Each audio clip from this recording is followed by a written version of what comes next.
Well, in 1963, Bill Mitchell, Larry Shinoda, Boss 302 designer, designed the ultimate Corvette, a 63 split window Stingray. Brand new car, brand new look, brand new suspension. Well, to go along with all that, GM decides they have to go racing, so they create this package called the Z06. Heard of that?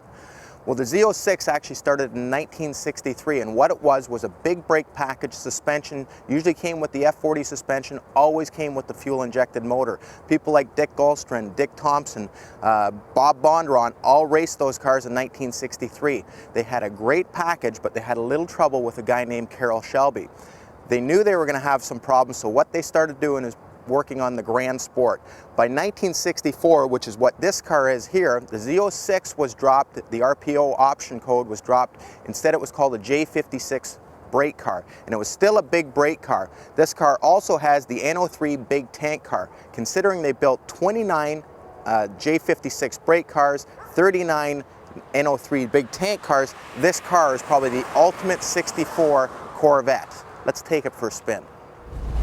Well, when you first jump into this car, it feels like any 64 Corvette until you turn the key. 375 horsepower, has a nice throaty sound to it. Rochester mechanical fuel injection actually works pretty good on this car. They had some real problems, but this one seems to run very nice. You stand on the gas pedal, and it feels good. In 63 with the Fuelie car, it was actually 365 horsepower. They raised the horsepower by 10 in 64. They came with 11-to-1 compression. They came with some good flowing heads, 202 intake valves. Car really worked good. 2.5-inch exhaust front to back made the exhaust come out nice. Also gave it that good sound. All Fuelie cars came with the 4-speed transmission, posi-track rear end.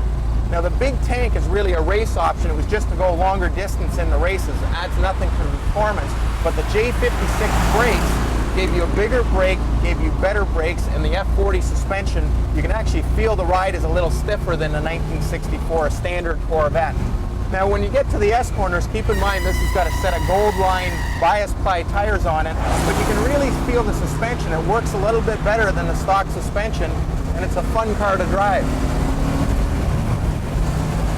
Now this car had a ground-up restoration about 10 years ago. Off the frame, quality second to none on this car. Stripped down to the bare fiberglass, done in lacquer again.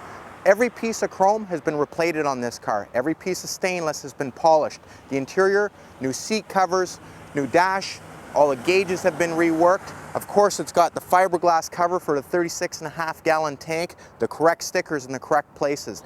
This is the correct fuel injection for this car, the correct motor for this car, all the right date codes. The detail under the hood, very, very nice. All the right hoses, hose clamps, even the overspray on the intake manifold and the heater bypass hose.